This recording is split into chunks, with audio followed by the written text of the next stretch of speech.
Welcome to episode 75, The Mystical Camino.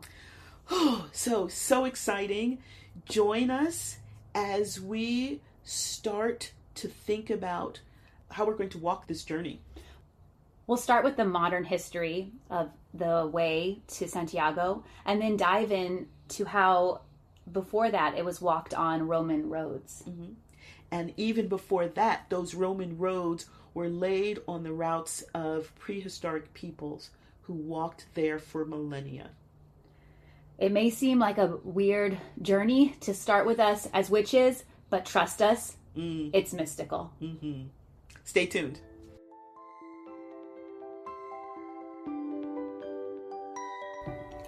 Welcome to the Witchy Wit podcast, where we look at life through a witchy lens. I'm Kimberlyn. I'm Leilani. At Witchy Wit, we explore current events, Ideas, music and books, and experiences in ways that recognize energy and life in everybody and everything. We are both real witches. And we bring two real perspectives through the lens of our different ages, Races, and backgrounds. with a healthy skepticism for what we have been told is true. Our conversations are raw, candid, and vulnerable. Join us as we cast a spell to uncover what we each know is true in our intuitive, witchy selves. Welcome to episode 75.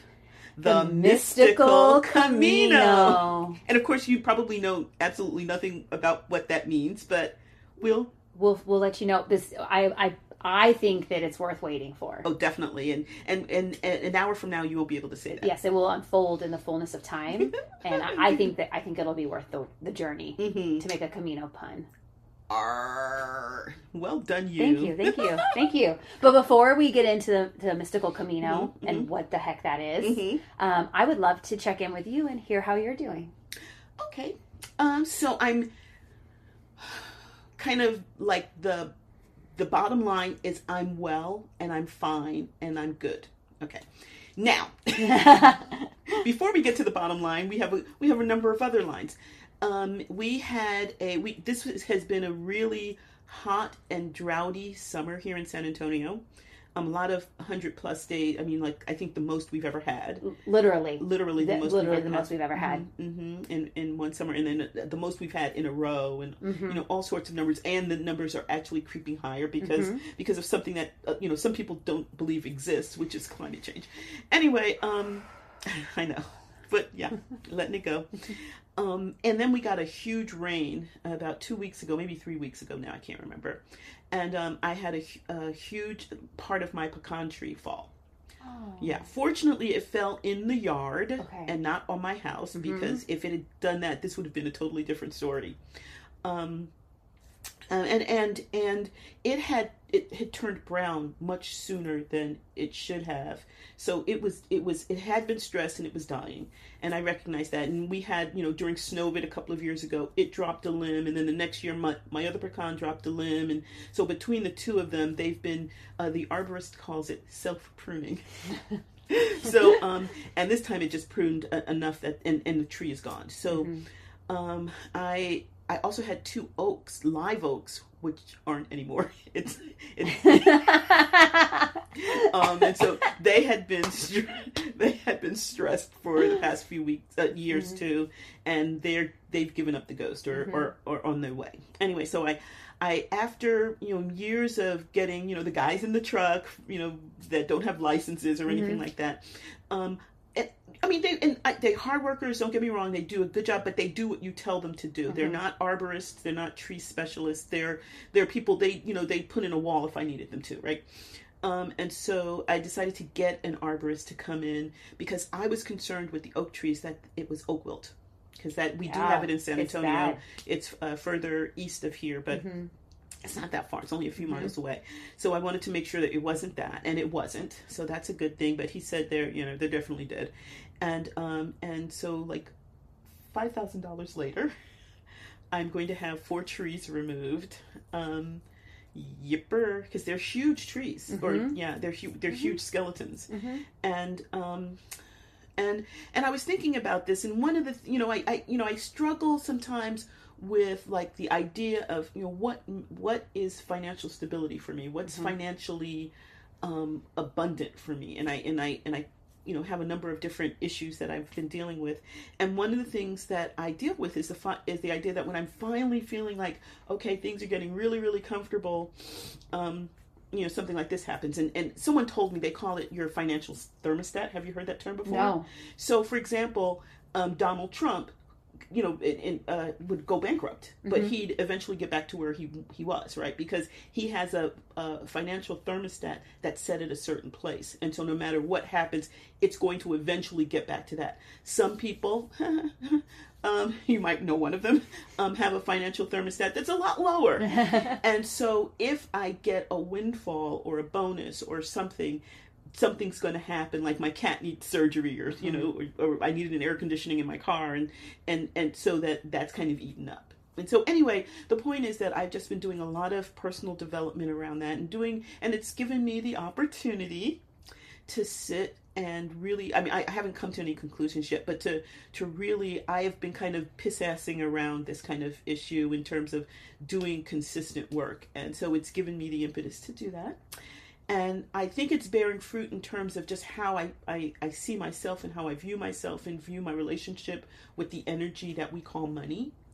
And I'm at the beginning of this journey. So, you know, to kind of keep that image going on. So it's one of the things where it's a bad thing in a way, like I'm losing trees, but it's giving me an opportunity. I've always wanted to do a pollinator garden. Aww. And, you know, put in things, you know, put in shrubs and plants, and now I'm going to have more sun space. So I have that, you know, that's a positive. Like you, I remember you saying, we bought this house. One of the things that was a major selling point of this house was the trees. And so I'm losing some. So what is this house now that's not there? So I have to kind of re-envision that. Anyway, so this is an opportunity for a great deal of self-reflection and thought and personal work. And I relish the opportunity to grow. Thank you. And what about with you? All right. So I wanted to check in because back in April, my partner and I had a friend down. When we were in Las Vegas for his rotation 2 summers ago, we met a handstand teacher who was really awesome. We liked him so much, and we asked that he come to San Antonio and teach, and then we would host. And so in April, he came down, and so he stayed in the spare bedroom, which also is like my office type space. It functions as both. And I knew him well enough to know that I liked him, but I did not know him well enough to know how he would feel living in a room full of witchy things. So I on my desk, I have like stacks of my tarot cards and my oracle cards and my witchy books and crystals and like a stitched, like a crochet. I don't know the difference between crochet cross and stitch or embroidered or something. Like a crocheted or knitted doll of Venus de Gotcha. Venus, the Venus of Willendorf, right? I'm doing her like arms, yes, you know. Yes. So like when he came, I took all of that stuff out, and then he stayed with us for about a week. And towards the end of the week, he was like, he's a really cool guy, and I enjoyed quality time with him and stuff. And then he's like, "Hey, I'm just curious.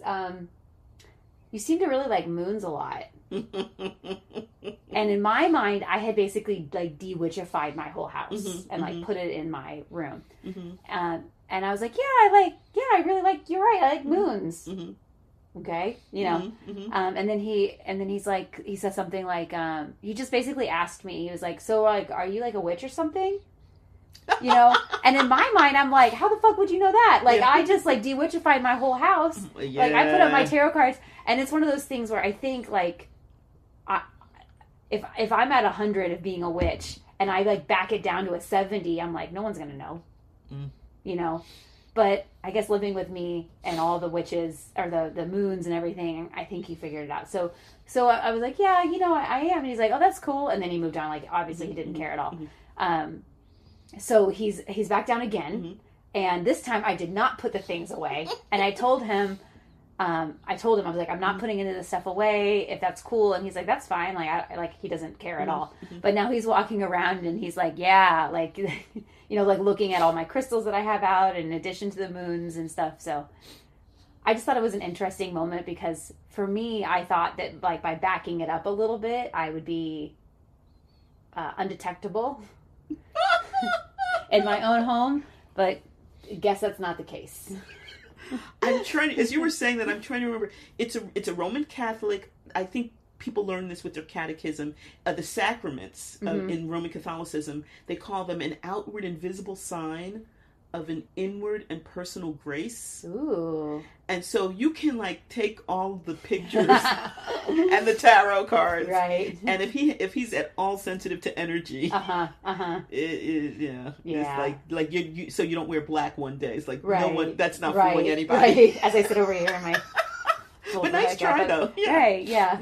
It was a nice try, sweetheart. And probably 70%. Knocking back to 70% for you is probably like 99% for somebody. You know what I mean? Yes, so when you think about that, and I would imagine anyone that's in tune with their body to be able to, stand on your hands and know in space what your body is doing, that they're probably pretty sensitive to a bunch of other things as well,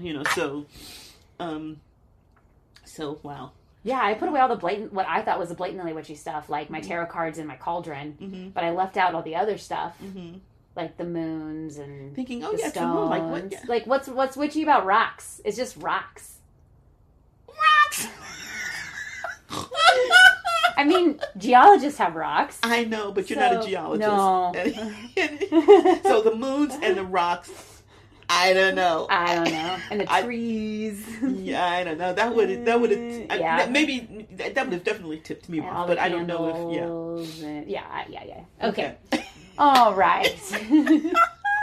So speaking of witchy and non-witchy things. Yes. I would love to move on and talk about our Camino de Santiago. Yes. So just for background, in case you're listening for the first time, Leilani and I are going to be doing the Camino de Santiago next June.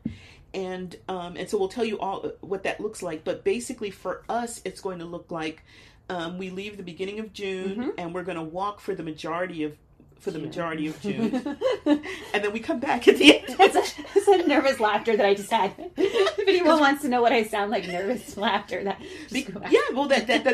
Because some of those days are going to be, didn't we figure out one day is going to be something like 17 or 18 miles? Yes. Or 16 miles, something like that. Yeah. So, this is not shabby. That I think some people do it with a little bit more leisurely, but I have time constraints. So it's like pedal to the metal. Yeah. Yeah.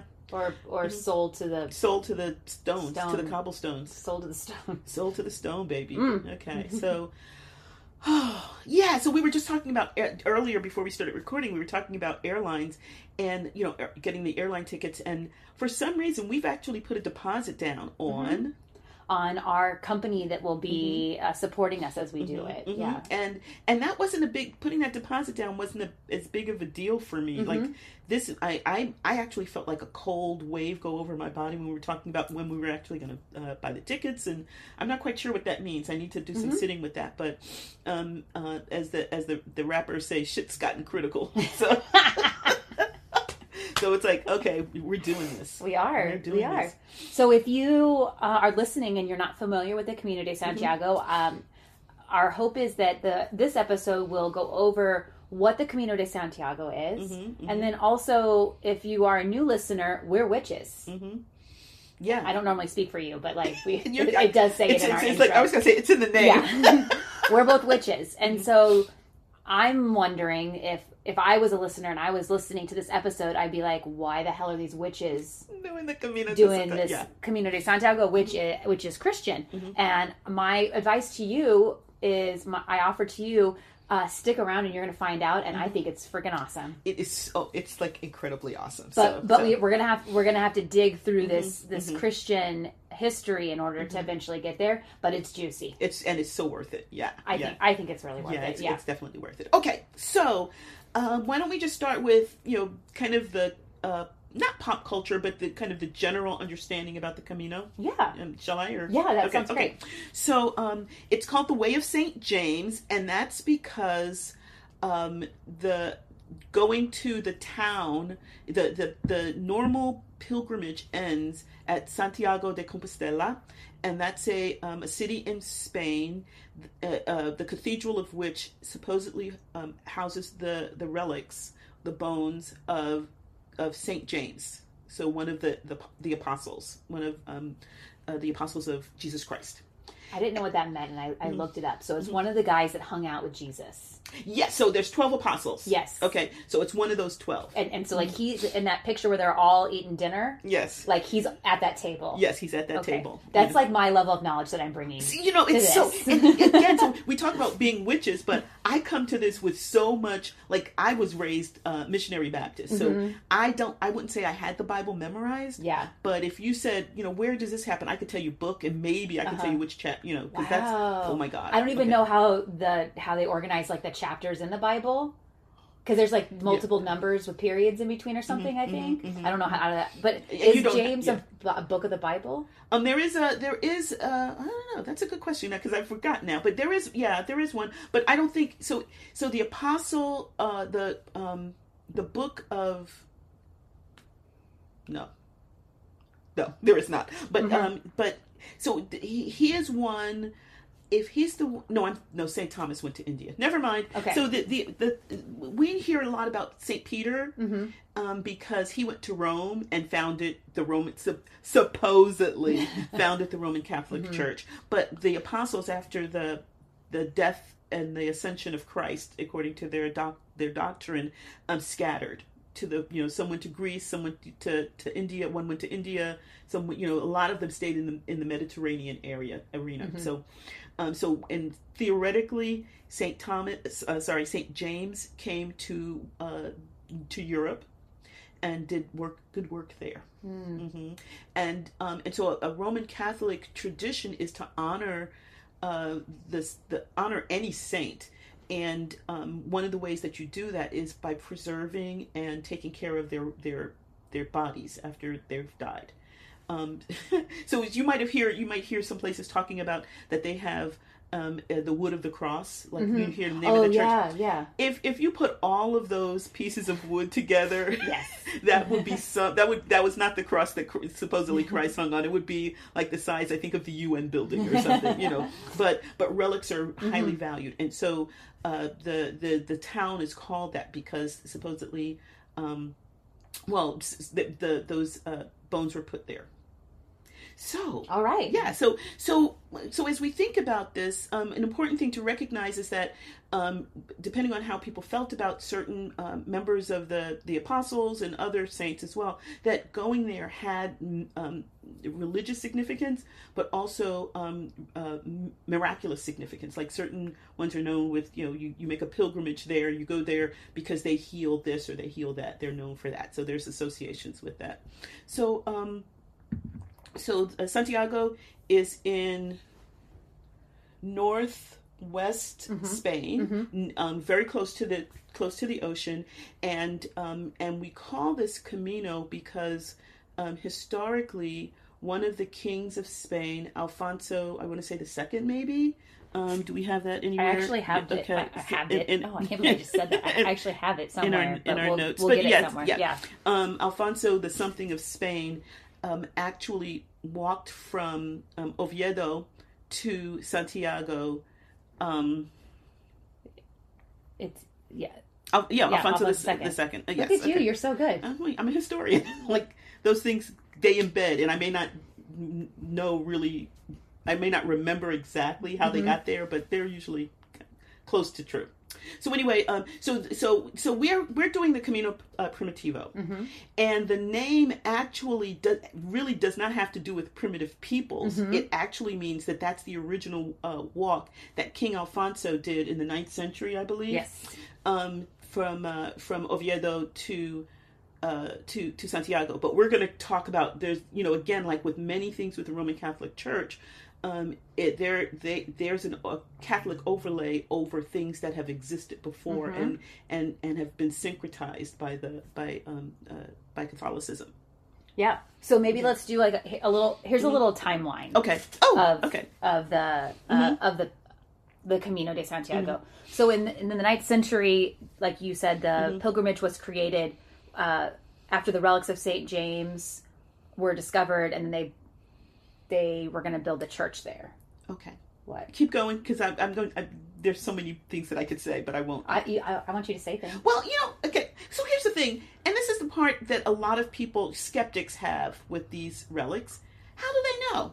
Like today, we could do carbon dating and things like that, and DNA testing, etc. But somebody just upped and said, that maybe like there was a piece of cloth that said James on it, right? Like his mom, put his name in his shirt before, on the back. Yeah, before he left Israel, and so it's like when they say these things, like this tibia is definitely St. James' tibia. Yeah, exactly. So some. I suspect that there's legend in many cases. It's legend, right? Right. So there's a legend that one of the apostles and the Virgin Mary got to Ireland. It's like, stop it, people, just stop it. Yeah. So anyway, but the point is that supposedly these are someone discovered these relics and putting legend together and maybe some kind of detective work. The church someone decided, and then the church. So the church has to acknowledge that and actually give their primatur to it, that those are indeed the relics of St. James. Well, and I would say that what you're saying actually validates something we're going to come around to towards the end of this episode, which is understanding that these organizations, these infrastructures like the Catholic Church or other organizations have an agenda. Oh, yeah. And they're invested in having the relics of St. James found in this area or in this certain area. For sure. So and I think that's something that you and I are bumping into a lot as we are on this informational as well as physical journey. We will be in June, that we're questioning why things are being said and why they are the way that they are. Exactly. So that was the 9th century. Fast forward another century, in the 10th century, that's whenever we start to see the major pilgrimage in medieval Christianity is the Camino de Santiago. So it takes a century for it to kind of catch on. People want to do what Alfonso did. They do. Because and I think that there was some celebration too when he got to Santiago, and he made a statement that by doing this, by making this pilgrimage, it's kind of, they called them indulgences. Are you familiar with that term? I am, because I find that concept very fun. So the idea that if you earn an indulgence in life, that's going to decrease the amount of time that you spend in purgatory before you're judged and theoretically go to heaven. And I think it's freaking awesome that these two witches, you and I, are going to go on this pilgrimage, and we're going to get some indulgences. And since I don't believe that I need them, maybe we could sell them. We can make some money, defray the expense of our airline tickets. So if anybody wants to pay us for our indulgences, we got you. Reach out, because we need to fund this trip or your tree removal. So exactly. Okay, so that's the 10th century. We're getting there. Moving along to 1492, which I find interesting because isn't that when Columbus sailed the ocean? The blue, yeah. Okay. Wow, look at you. You remember your historical poetry. This is my level of historical. Like, I'm a historian. So with the liberation of Granada, Pope Alexander VI declared the Camino one of 3 great pilgrimages of Christendom. So again, when I came to this, I wasn't even aware that there were like Christian sanctum, sacred pilgrimage. Yeah, I wasn't even aware of that. So then there's another one is going to Jerusalem, and then the Via Francigena. Then that's to Rome. So yeah. So that's cool. Yeah, that's totally cool. And so as we think about this, I think an important thing to recognize is that, like anything else, people start doing stuff because there's some sort of emotional satisfaction or religious satisfaction. There's the actual, it's like when you're at a football game, and the energy gets going and you get involved in it and you like root for these teams. You don't know, none of those people on the field, right? But you just become a part of this thing. And I think that one of the beauties of these pilgrimages is that kind of energy happens in addition to whatever your goal might be. So there's this, like they say, it's not the journey, it's not the destination, it's the journey. Right. With a pilgrimage, they're both important. Like the goal is important, but that journey becomes the part that most people remember, and that has that sense of salvation for people who are doing this because of their religious bent. Yeah. So fast forward a really long time. So then people are going on this pilgrimage for a while, and then, just to put some context around it, in 2013, over 200,000 pilgrims started to go on this pilgrimage, and it's about 10. They average about 10% more each year.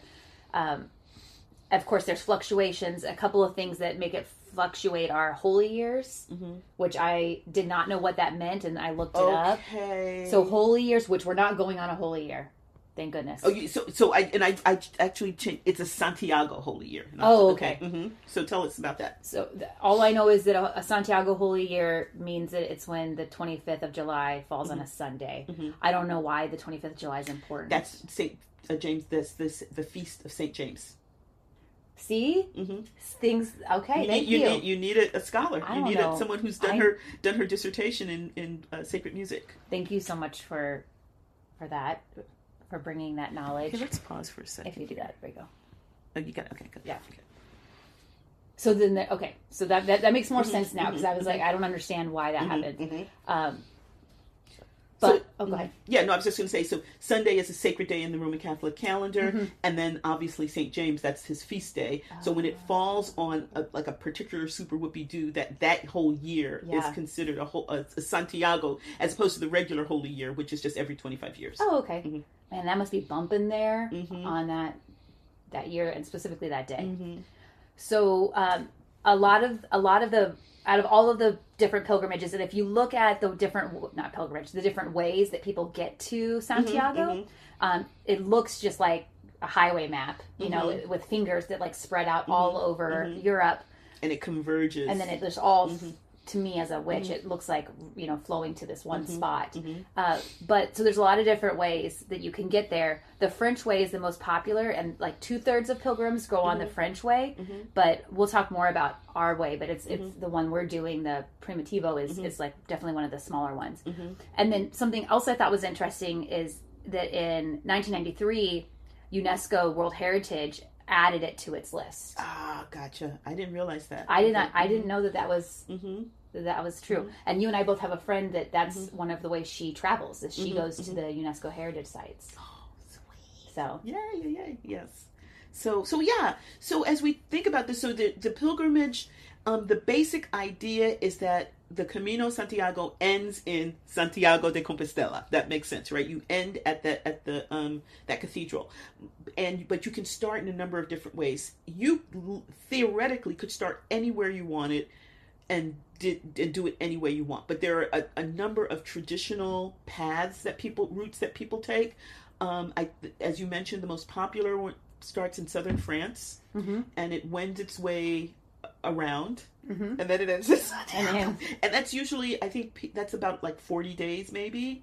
A friend of mine who did this in September was taking that route. Oh, cool. Someone from San Antonio. That's cool. Yeah. But there's other ways. You can start in England. You can start in other places in France. You can start in Portugal. Which is another popular one. Another popular one. The Portuguese. Another various places in Spain. And to get so the goal is to get to Santiago, and then you get a certificate.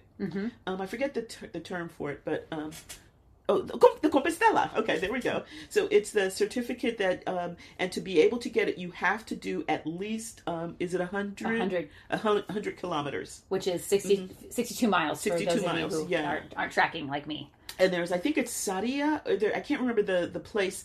That's the last place you can join in. Yeah, that's Saria. And get the certificate, the Compostela. So we're starting way before that. Way before that. Way before that. But and most people do much more. But that's the minimum you can do to get the Compostela. And I would, for people like me who don't have any sort of background in this, to me, it's like a little Camino passport. It is, and it really is. And you get it stamped at each of these cities. Yes, you to prove that you have walked your way through, and then you submit that when you get to Santiago at the pilgrim's office. Yes, and then they look at it and they look at your credentials and say, okay, and then they ask you if your purpose was related to being religious. And so if you say yes, my purpose was related to being religious, which, fun fact, I'm going to say yes to, because it is. It is. It's our. They didn't say which religion, right? Yeah, right. And you don't, and you don't have to be Roman Catholic to do the Santiago. Obviously. Hi. Ask us how we know. Okay. So then they give you. Well, I looked at one. Then they give you like the certificate that says that you did it, and so then we get our indulgences. And yes, stuff. we can bring it home, get it framed. Put it on Craigslist or something. Yeah. Yeah. No, I think that's illegal. Oh, actually, is it? Yeah. Well, I mean, it's according to church doctrine. Yeah. It's not. I don't think it's like illegal in the United States. Or right. Like right. That, right. But yeah, and I know we're joking and stuff, but I definitely want to be respectful of their stuff, their traditions. Yeah. And I found this chart that had the number of pilgrims that walked the Camino. Of course you did. Thanks for noticing. I was looking. She had compiled our outline. We do an outline in advance. She pretty much compiled the whole thing because I looked at it and thought, I have nothing to add. And then smack dab in the middle of it is this huge chart. But go on. But I just found it interesting because I can see the numbers shoot up in the holy years, and then I see them go down in the non-holy years. Gotcha, yeah. But then also, and this is just the world that we live in now, you can see a big dip in the years of COVID-19. Of course. So, for example, in 2019, about 350,000 people walked the Camino, and then in 2020, it went down to 50,000. Wow. And then in 2021, it was up at about 175,000. And then in 2022, we're I heard somebody say that there's a little bit of a backlog, so like a rush of people who've been waiting. Oh my gosh, that was 437,000. Wow. So wow, that's huge. Yeah. Is that the most that's ever done it? It looks like it. But from what I read, people are saying it should go down from that because that was just a backlog of people who had done it. Gotcha. Previous years waiting. Finally going, mixed in with the people who would have gone anyways. Would have gone anyway. Yeah. Right. Yeah. But this is, like you said, this is people who are going on all of the routes, not necessarily the Camino Primitivo, which is the route we're going on. So I'd love to chat about that a little bit. Oh yeah. So it's called, like I said, it's called the Primitivo because it's the original one that Alfonso did. But what makes it so important to recognize is that he didn't forge this path. I mean, he didn't get out there and bushwhack his way across Spain. Right. He followed a path that was already there, that had been built by the Romans. And the Romans, when they generally, so you know that. Stop me if this is like totally insulting. I don't mean to be. It's probably not, because I just asked if James was a Bible of the book, a book of the Bible, and he was at the table. There we go. Picture, so okay. I'm good. So and I need to investigate that. I'll come back. Anyway, the Romans, when they laid their roads, they were basically thinking of their goals, right? And that's one of the things that made the Roman Empire so strong and powerful, is that they put down roads that lasted. I mean, there are Roman roads now that may be paved over with asphalt, but those are the original Roman roads because they were still working long after the Roman Empire fell. But they also didn't bushwhack. Unless there was some place that they wanted to get to that had never been traveled before, they generally laid their roads on pre-existing routes, roads that had been, in some cases they might have been goat tracks, right? But in other cases they were traveled routes. And this was a route that had been traveled by the Celts, by the Basques, by someone else, I can't remember, but a number of prehistoric people. So when we talk about this path and the Primitivo, while we're using it to mean an actual Christian term, it's laid on a much more primitive. The term itself is really appropriate. It's laid on a primitive root that had been used for millennia before Alfonso II. Just preach it. And by pagan people. Mm-hmm. So pre-Christian people using this path. And so let's talk a little bit about that. So we have the part that we talk about starts in Oviedo because that's where Alfonso starts. But like anything else, it's kind of your brand. There's the root, but then there's from places actually before Oviedo. So between Santiago and Oviedo, there's actually other branches that come in there too, and that might be the foundation for some of the other Camino routes, right? We don't know. I mean, I'm sure someone, if they do the research on those routes, they could find this information out, but I don't know. But the idea was that for many prehistoric people, they were going to, actually they're going past Santiago, and we'll talk about that in a little bit. Yeah. But they were actually using these routes for commerce, for trade, for movement, and for sacred purposes. Not necessarily as pilgrimage, but because they were trying to get to certain places.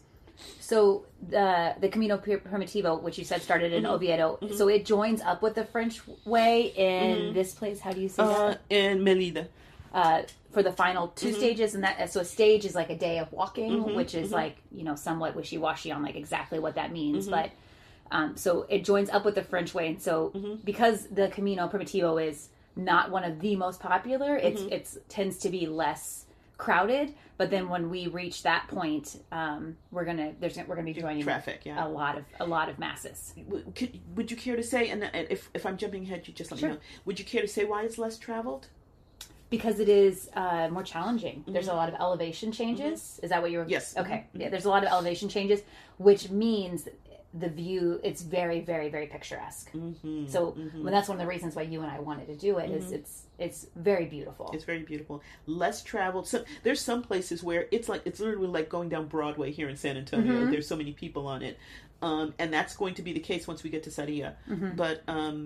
But before that, sometimes you see maybe tops 10, 20 people on the route, right? Who will, of course, be passing us. What's up? Hey. We're going at our own pace. That's right. See you at the restaurant in a couple of hours. That's right. So it's approximately... Don't mind these witches. It's approximately 320 kilometers, which is about 199 miles long. And that is measuring, which we're going to talk about in a second, just Oviedo to Santiago. And we're going to talk in a little bit about how we're actually going a little bit more. Going to be going farther than that. And then you talked about why it's considered the original way. And then in 2016, about 12,089 pilgrims completed this route, which made it about 4.35% of the total Camino walkers. Caminastes? Yeah, that's what I, So this is definitely not one of the most popular routes. Let's see. Oh, it says it's like the fourth most popular route. The French way, the Portuguese way, and then the North way. The North way. Yeah. Yeah. And then we kind of talked about why we wanted to do it. Yeah. But did we really? Well, you mentioned that it was, I guess we didn't identify that was the reason why, but you mentioned how pre-Christianity, pre-Romans, that these places that people walked, and then that's why the Romans came in and put their roads on top of those paths. And so for me, I wanted to walk this route because it was most picturesque, less crowded, but also it felt more connected to the earth and the people who had walked it before the roads were laid down over the paths. Yeah. So yeah, and I think I'm kind of bouncing off of that. When as a witch, a practicing witch, I don't know. There's so much of our quote unquote, I'm doing air quotes here, traditions that are kind of made up by Crowley and Gardner and in the 20th century, and so while we have some understanding of prehistoric pagan practices, that's not kind of what we do today, right? and there's no reason why we should do what they do just because they did it. And I don't know if it's the historian in me, but this idea that people walk this path for various reasons, and I'm going to walk on that same path. And so for people who live in Europe, I would imagine you are steeped in history. You're surrounded by millennia of history. In the United States, not so much, because there were people here, but they were not necessarily. The reason we call it prehistory is this: it's not written down, right? So we don't have that touchstone in terms of history. So the idea of me doing something that people did 2,000, 3,000, 4,000 years ago, with somewhat the same idea in mind, is so sexy and so attractive to me, and I feel as if I can, like you say, make that connection, and I can be a part of this thing that's kind of greater than the two of us. But we are situated, like there's all these other ghosts of people who have walked along this, and they're going to be walking with us, you know. So that and this was your idea. It was like, you want to do the Camino? I was like, okay. Or I think you said, I'm doing the Camino. You want to come? And I said, I don't know if it'll fit my schedule. But the more you talked about it, the more I began to recognize that you keep going, there's another layer, there's another layer that's underneath the one that you see in the bright shiny brochures. And I don't know how deep I've gotten in terms of thinking about it, but I know walking it, I'm going to go deeper and deeper and deeper. And that's the part that's so I think you used the word juicy for me. So speaking of going deeper, I think the things we've already talked about already show how witchy this thing is.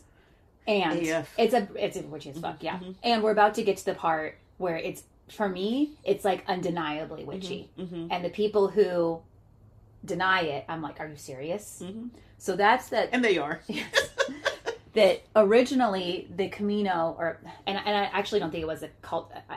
I would say it's more accurate to not call it the Camino. But originally, when the people traveled westward, they were not traveling to Santiago. They were traveling through that area. But they ended at a place called Finisterre. And you were the one that busted my brain open when you told me, because I had just been doing all this research and it didn't actually resonate with me about what that means. You thought it was just the name of a town. I did. Can you share what? Oh, Finisterre means the end of the world. So terra, like we live on the planet Terra, and finis is the end. So the end of the world. And so for primitive people, if you're a European-based people, that's as far. I mean, that's where the ocean starts. That's where there's no more land. And that was the end of the. Now we know that there's further places that are further west, but for the majority of people, that they thought that was as far as you could go and stay on the earth. That was the end of the world. Like when they traveled, these people traveled to the end of the world for religious purposes as well as other purposes, commercial purposes and stuff. But yesterday I was just reading stories about how they found relics of these people who the mounds and stuff. Yes, they brought remains of their loved ones or parts of remains or ashes of their loved ones to the end of the world. And in future episodes that we're going to be doing, you and I have been doing research on these pre-Christian traditions, these pagan traditions, these traditions of the people in this area, about why this piece of land, this point in land, was so powerful. And then even like, and we'll read about it in just a second, but even like there's a certain high point in Finisterre. Is it Monte Faccio? Yeah. Monte Faccio? Yeah. And there's, archaeologists believe that there was an altar up there and that people did sun worship rituals up there.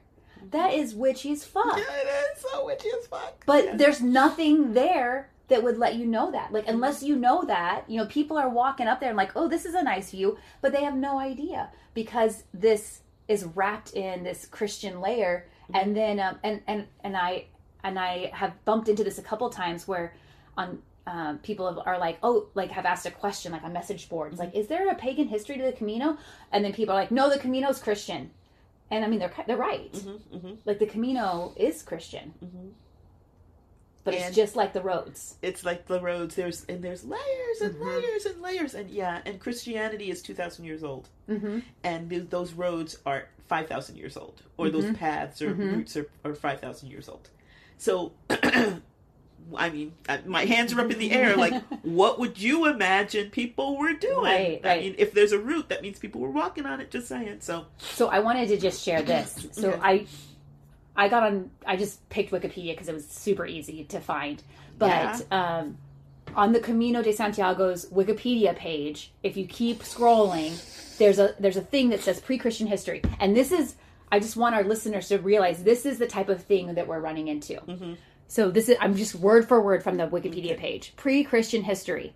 The main pilgrimage route to Santiago follows an earlier Roman trade route, which continues to the Atlantic coast of Galicia, ending at Cape Finisterre. Although it is known today that Cape Finisterre, Spain's westernmost point, is not the westernmost point of Europe, the fact that the Romans called it Finisterre, literally the end of the world, or land's end, indicates that it was viewed as such. At night, the Milky Way overhead seems to point the way to the route. Also, and it acquired the nickname, I don't know how to say that, Voie lactée.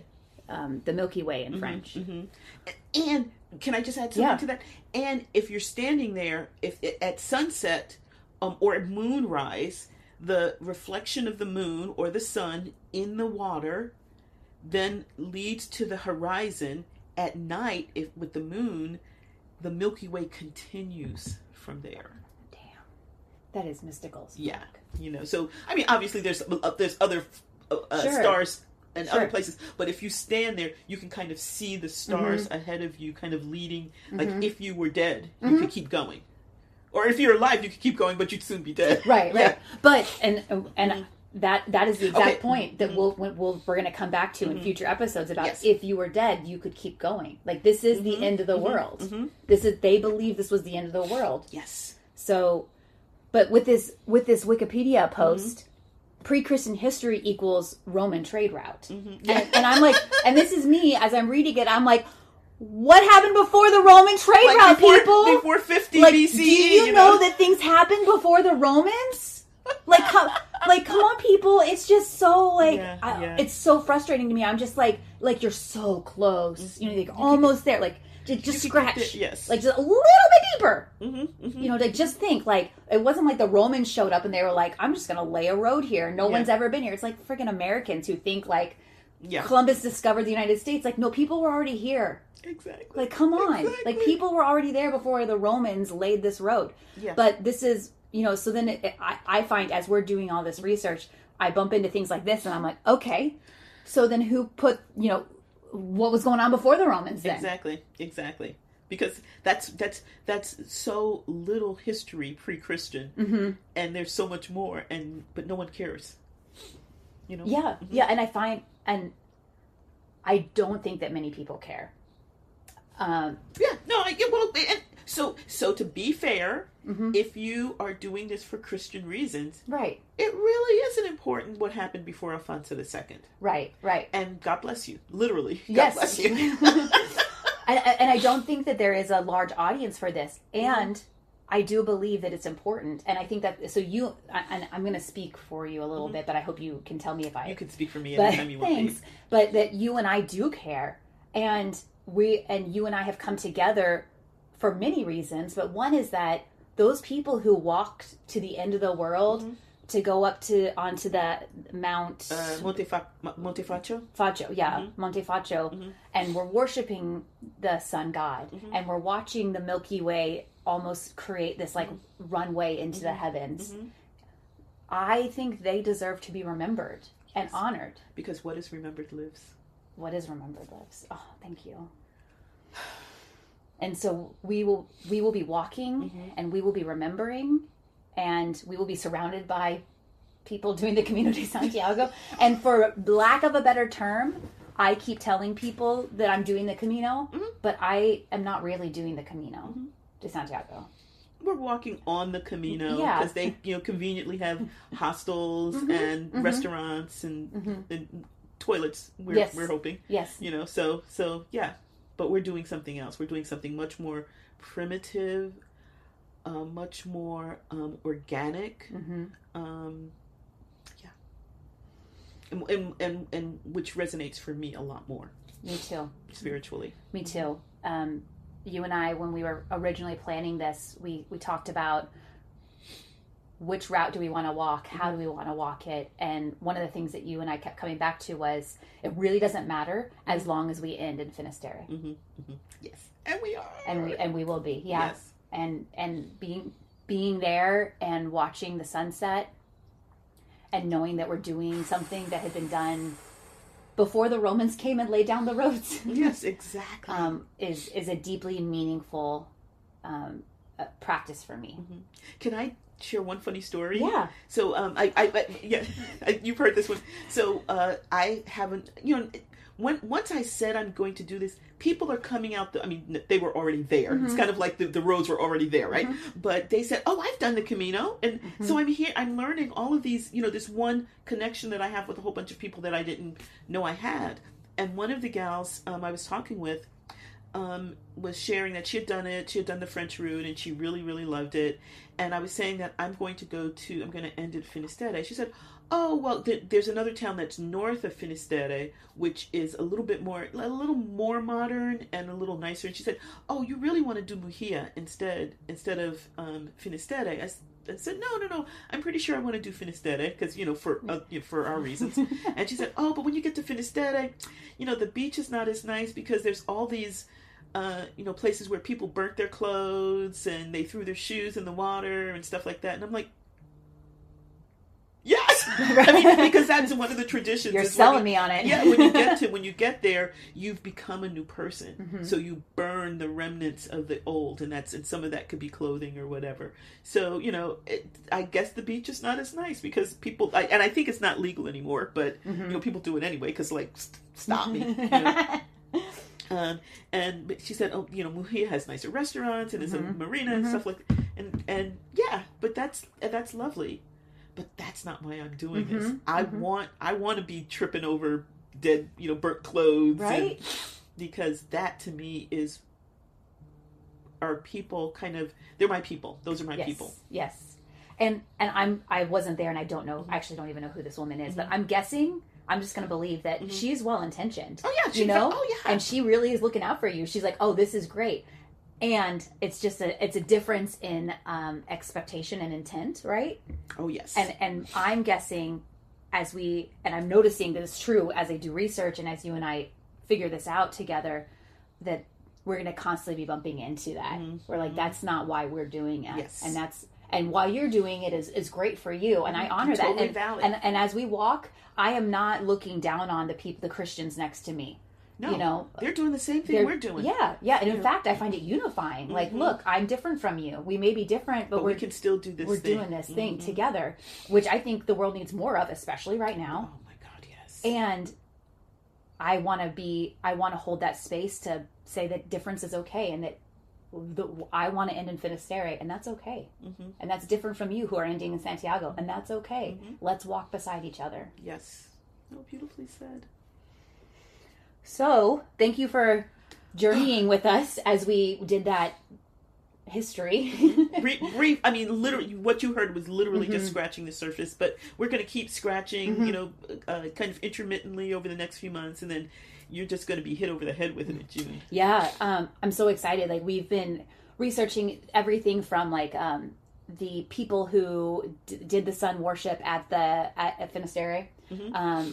We've been looking into that, looking into why is the symbol of the Camino de Santiago the shell? Yeah, there's so many good things. And I even stumbled onto something about the ashes, like why people burn things. Oh yes, and the pre-Christian pagan traditions surrounding that. So there's just lots of really interesting things, and there is no one solid resource that we're going to here. I found articles here or there. We found blog postings here or there. Some memoirs. Yeah, message boards. But there is no definitive resource of the pagan Camino. And so I am so excited to be doing this with you, and to offering this out to the world, so that if there are others who are interested, we can help you on this journey too. Instead of ending with a poem, we're going to end with a chant that I actually wrote for our Samhain. Our Samhain ritual with our group, with our circle. Do you want to talk a little bit briefly about that? Yeah. So for our Samhain ritual, we journeyed to the end of the world. Because we were like being super selfish. We journeyed to the end of the world to meet. This kind of is going to go into some of our future episodes, which we haven't touched on yet. To meet the dead who exist at the point where the earth meets the sea meets the sky, and we'll talk more about this in future episodes. But the belief that the dead are in this liminal space, and that we journey to them. And you wrote this beautiful chant, both for our group to sing at ritual, and fun fact, we'll be singing it as we walk. Yeah. So, ready? Yes. Journey to meet the spirits, follow the setting sun. Journey to meet myself at the end of the world. Keep walking, follow the setting sun. Keep walking, follow the setting sun. Thank you for being with us as we start. We are at the very, very beginning of our journey, still in the United States, figuring out how we're going to do the journey. And thank you for walking with us as we, with grace and humility and love, scratch the surface below the Roman roads to see and to honor those who have gone before. Blessed be. Blessed be. We hope you have enjoyed the magic that has unfolded here at Witchy Wit. It would be great if you would help make Witchy Wit possible and get access to exclusive content by donating on Patreon. We'd love it if you join our Witchy community and enjoy shareable content on Instagram, Facebook, and YouTube. Would you do us a big favor and support us by rating and reviewing us wherever you get your podcasts? It's free and helps witchy folks find us. Feel free to email us at witchywitpodcast@gmail.com. We love to hear from our community. Reach out and let us know what's brewing in your cauldron. New episodes are released every second and fourth Friday. Follow us on your favorite podcasting platform so our episodes go right to your playlist. You can listen as you ride your broom. Stay witchy, y'all!